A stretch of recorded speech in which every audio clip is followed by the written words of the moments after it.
This is Red Essay Season 2. This season, we're taking a moment to highlight the leaders in our Native communities. Leaders in academia, entertainment, tribal politics, satellite communities, authors, speakers.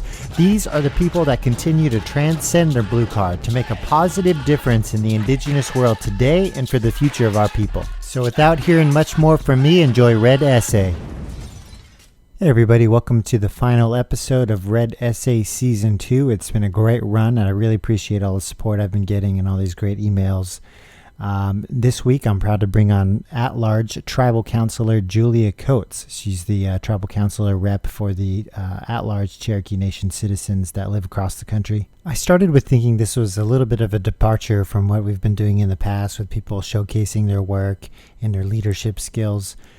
But actually, the more I think about it and the more I've come to doing all the edits for the show, I realize that it actually fits maybe in some ways the best in the mission for this season. It's become very clear to me that this story that Julia is about to share with you is one that started with a lot of passion and a lot of dedication. And it's really what I think is the kindling, if you will, to the fire in Julia's belly. I don't know. She's going to laugh when she hears that. But I do believe that there are these moments, and she describes them as woo-woo moments. And I really like that term because I'm sure everybody listening can relate to these woo-woo moments that really push us and fuel that longevity that you have when you're giving up your time and your energy and your devotion to something that you truly care about. And I can't think of anything better in my life to that more fits that than working with the Cherokee Nation and working with other Native Americans in my community. So one last time, without further ado, here's Julia Coates. Enjoy the show. Hi, my name is Julia Coates, and I'm a tribal counselor for the Cherokee Nation. I represent the Cherokee Nation citizens who live outside the jurisdictional boundaries, the at-large people. It took me a long time to get my undergraduate degrees. It took me 17 years, and the last place I ended up I was at San Francisco State University, so that's where I actually got my degrees. And I had an internship with the International Indian Treaty Council while I was there. And I was also studying anthropology, and I kind of put the two things together. When I graduated, I decided that summer I was going to take, I took 5 weeks, I think, 5 or 6 weeks, and I was just going to make a trip through the Southwest. And I did it for a couple of reasons. My mother had just moved to New Mexico, for one thing, so I started out there after visiting with her. But a lot of the people from the Treaty Council had come from reservations in the Southwest, and so these people had become my friends, and they had told me things, and I wanted to see them. I wanted to see what the reservations were like, and I wanted to see what the landscape was like, and I just wanted to go to the places that these friends had told me about. So I started out in New Mexico, and I went to Bandelier National Monument, first of all, and I camped there and visited a number of the pueblos around there. And from there I went to the Navajo reservation, and I camped at Canyon de Chelly for probably 4 or 5 days, and I just took a number of trips out of the campsite and just kind of traveled all over the reservation by myself. This is reminding me, I'd actually been on the reservation before, because while I was at San Francisco State, I had done big mountain support work. And a friend and I had come to the Big Mountain area, and I'm trying to remember the name. But anyway, it was a wild night because we had camped in this place. We were the only people, 2 women. We were in the same tent, and the wind just blew and blew and blew and blew, and it was so cold, and we were and as soon as there was the first little bit of sunlight, we were like up and we're out of here. It was just the romantic trip to the Big Mountain area, right? But anyway, the trip at Canyon de Chelly was a lot better because I was able to go into the canyon with tour guides and see all of the cliff dwellings. And there were a lot of Navajo people who still lived in the in the canyon, right, and lived in their hogans and everything, and we were just literally kind of traipsing through their, not through their gardens, but next to their gardens and things like that. And it was very, very interesting because for me, I mean, ultimately later I ended up living on the Navajo reservation, and I saw that way of life pretty commonly, but that was really the first time I had seen it, and it was a real eye-opener for me, you know. How old are you? I was, well, now you're going to make me give myself away. I was probably in my mid-30s, I guess, at that point. Yeah, mid-30s. And so anyway, from there, I went on down to the southern part of Arizona, and I had a friend who was Tohono O'odham, and so I had planned to camp there, but it was July, and it's in the Sonora Desert, and you don't want to camp in the Sonora Desert in July. So I ended up staying in Ajo, Arizona, in just this little truck stop type of motel that was there, because Ajo is just this little, you know, there aren't any Holiday Inns or anything in Ajo, I don't think, but I don't know. Yeah, and then what did you do after your travels? What did I do after my travels? I went to grad school. And when I started grad school, and I just had that marvelous experience of traveling through the Southwest, because it was a very,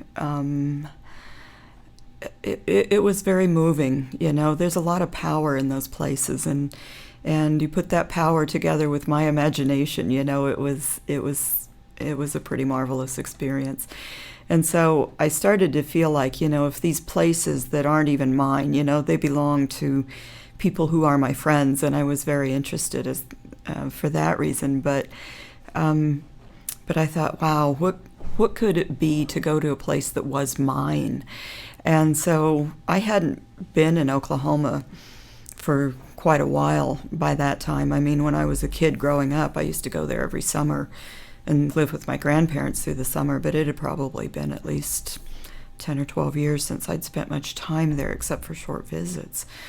And so really when I got to Albuquerque and started grad school and realized that Oklahoma was only a long day's drive away, the Cherokee Nation, that's the trip I started making. And I started going back because people in our organization in Albuquerque had taught me how to shake shells. So this was by the mid-90s. I started going back to Oklahoma on a regular basis to begin participating in the ceremonials. And I had, it's just like one of these things where things just fall into place. I had married a Navajo man, and he'd gone back to Oklahoma with me, and we'd been introduced to a person there, Stokes-Smith, who is the brother, put it this way, of William Smith, who was the ceremonial leader at the time.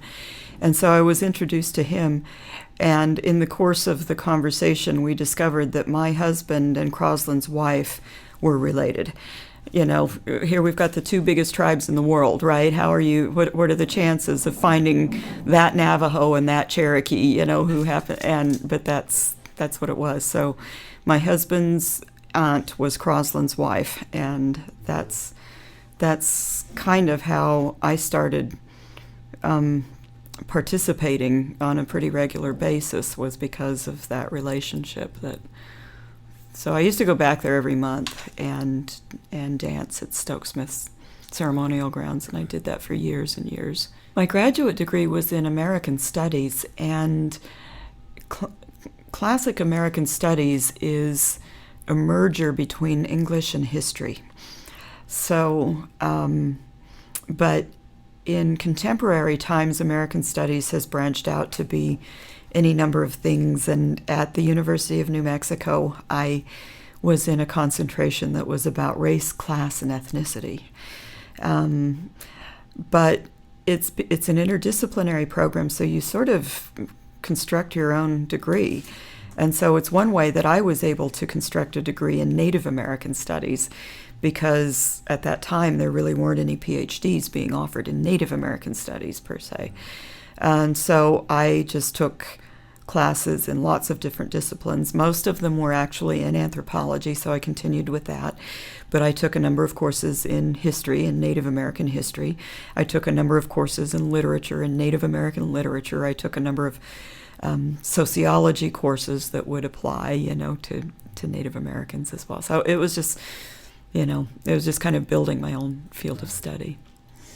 That's great. And then did you continue on to do PhD at the same? Mm-hmm. Oh, Yeah, at University of New Mexico. Yeah. Mm-hmm. Yeah, I was accepted directly into a PhD program, and you just happen to get a master's along the way, Oh, I see. is the Yeah. way it works, yeah. Right. But initially I was accepted to go the whole Oh. distance, yeah. And how So, long did that take? well, it took me longer than... There's a story. Actually, I was accepted to get a PhD in anthropology at first, so I started out in anthropology there. But I was in my second or third semester of graduate work, and I had a professor there who was very upset with me because during the course of the semester I had left and had gone back to San Francisco for 2 weeks where I had lived previously. I'd gone back for the what did they call them, the counter to the quincentennial celebration. So that would have been in 1992, right, that I had gone back there for a couple of weeks. And because I'd been so involved with a number of community organizations who were planning for that event before I moved to Albuquerque, that I wanted to sort of follow it through. So I'd been gone from classes for 2 weeks, and she got extremely upset with me. And she told me that at some point I was going to have to decide between being an activist, being an Indian, or being an anthropologist, because I could not be all three. And I said, I'm not going to make that choice, And if I do have to make that choice, then anthropology's at the bottom of the list for me, Certainly I'm not going to choose not to be an Indian. That's ridiculous, And I'm not going to choose to not be an activist. I got into anthropology because I believed I could put all three together. And here I've got this professor telling me that I can't, So I just said, I'm out of here. And I applied to transfer my PhD over to American Studies, actually. And American Studies says, we don't see any problem with you being all three, So I said, fine, then this is where I'll be. And I look back on that, and I think that was horrible advice from a professor that was probably very personally frustrated. And I doubt that other professors later, as I began to understand more, they would have said, no, there's not an issue here, right? But I was in my second or third semester of my PhD program that was going to go on for 6 years or 7 years, and somebody's telling me this, and I was I was too new to know any better or to resist or push back, Sure. And then I was hoping you maybe you want to talk a little bit about your road trip through the Trail of Tears. And Yeah. Tracy. That was the one that was for me. When I went on the road in the Southeast, I think, if I'm remembering correctly, I think it was in 1994 or 95. It started out because I went to a conference of the Indigenous Environmental Network, which was one of the organizations that I had been interacting with when I was in San Francisco. And their conference that year was in Cherokee, North Carolina. And it was a camping conference. And so I camped at the Yogi Bear campground in Cherokee. And it was great because it was the first time I had been in Cherokee, North Carolina. I had been learning to stomp dance. There was a stomp dance there with Walker Calhoun at his place, and it was just like, oh, wow, this is very cool, to be able to dance here in North Carolina, and my first visit back there and everything. So that's where it began, and I decided that when that conference was over, I was going to stay an extra couple of days, and I did there in Cherokee, and then I was going to retrace the Trail of Tears. But I forget how it happened. I kind of did it in a backwards direction, actually. I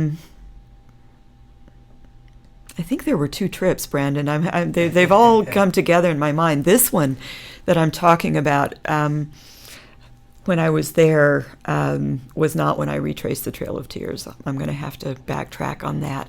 That one, I stayed in the region for another week or 10 days or something like that, and I went to sites there in the Smoky Mountains that were significant, right? I went to Klingman's Dome. I don't think they had even purchased Katua Mound yet. The Eastern Band hadn't, because I don't recall going at that time, and I sure would have if they'd had that at that point, and I don't think they did. But then from there, I traveled. I went over to Georgia and to Tennessee, and went to a lot of the sites in the area of New Echota. I remember going to Etowah Mounds and going to the top of that 3-story tall pyramid that they have there, and being able to look out at the outline of the plaza and the village and everything that had been excavated. I went to the Chieftains Museum, which is the old Major Ridge home, and I went to the New Echota, and I went to the Van home, and just all of the different places that are around there. And then I went up to Ross's Landing in Chattanooga, and I went up to the Ross home and to Brainerd Mission, and up to all of the sites that are there in that southeastern Red Clay, all of the places that are there in southeastern Tennessee. It was my last day in the southeast, and there were things that I was trying to push. I was trying to get to Nancy Ward's gravesite, and I was trying to get to Sequoyah's birthplace, and I was on these little 2-lane highways in southern Tennessee, and people are just poking along, and there's a lot of traffic, and I was at Fort Loudon that day, I think, as well, and I had just tried to get too many things into one day. And so I'm just pushing and pushing and pushing and trying to get to Sequoyah's birthplace, and I didn't get there before they closed, and for some reason I knew I wasn't going to be there in time, but I just kept heading in that direction because I just wanted to even see the outside of the museum's building or whatever, before I had to leave and go back and head home. The parking lot was closed and the chain was up across the parking lot, but I parked my car outside nevertheless. I crawled over the chain and I just kept walking out into this field, this area that's behind the museum, and there's a mound out there.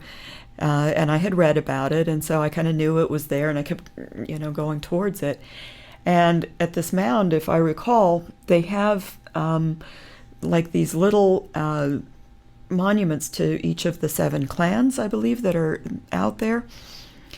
And I had taken tobacco with me, and it was tobacco actually that I had been given at Stokes that had been blessed and everything. And so I just took that tobacco out to that mound, and I started going around, and I knew what I don't have a clan because it's my father, but I knew what my great-grandmothers had been, which is the last female in our lineage, right, my family lineage.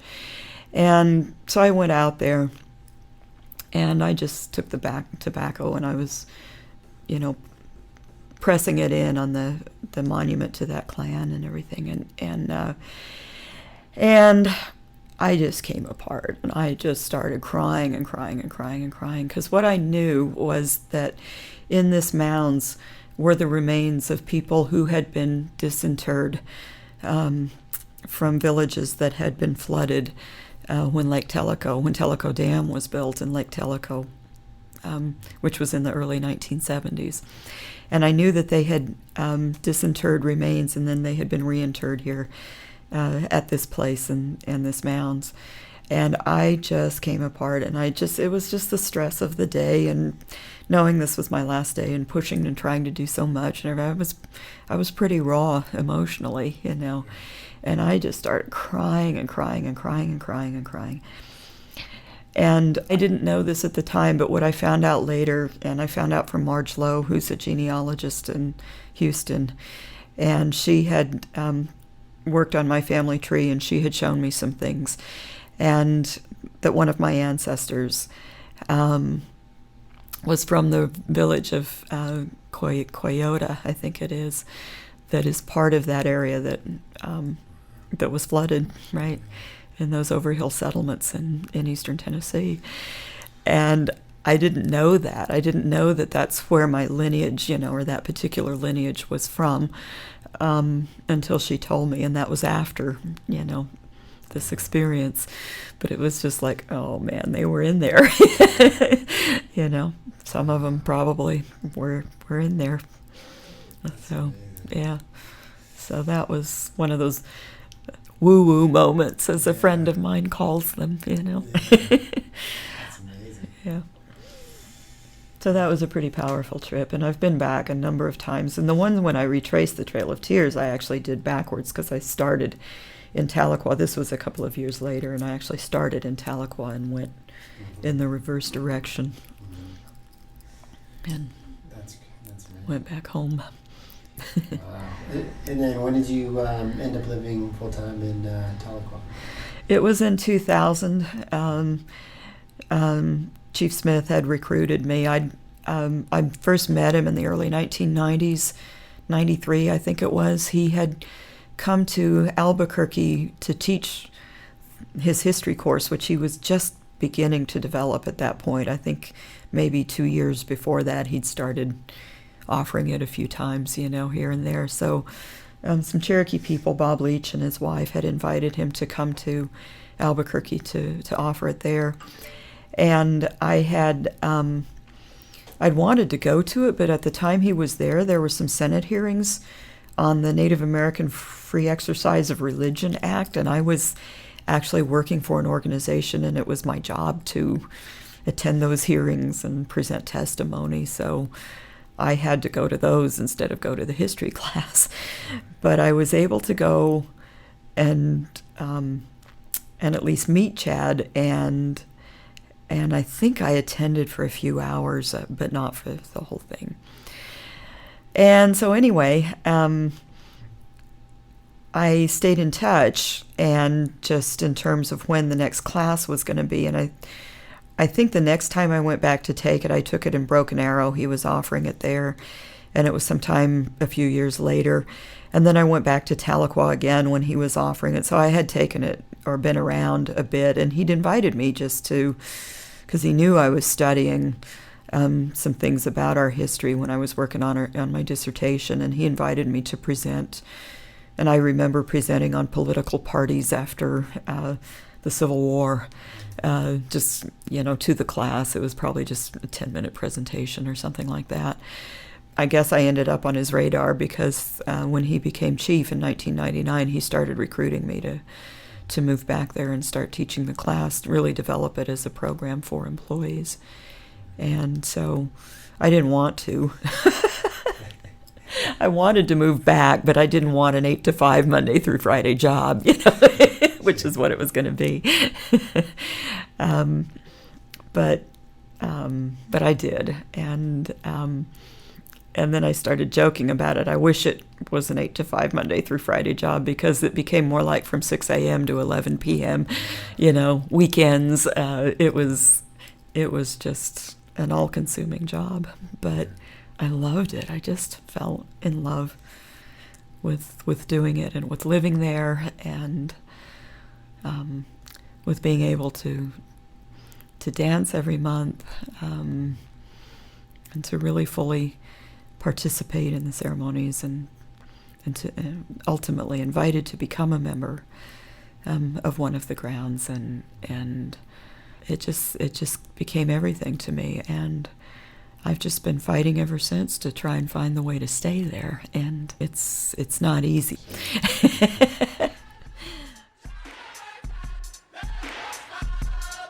Red Essay is written and produced by Brandon Caruso. We sincerely hope you enjoyed Season 2. Be sure to visit the Red Essay website, where you can enjoy not only Season 2 but Season 1, and find out more information about this show as well as all the other shows and what's in store for the future of Red Essay. Thank you for listening.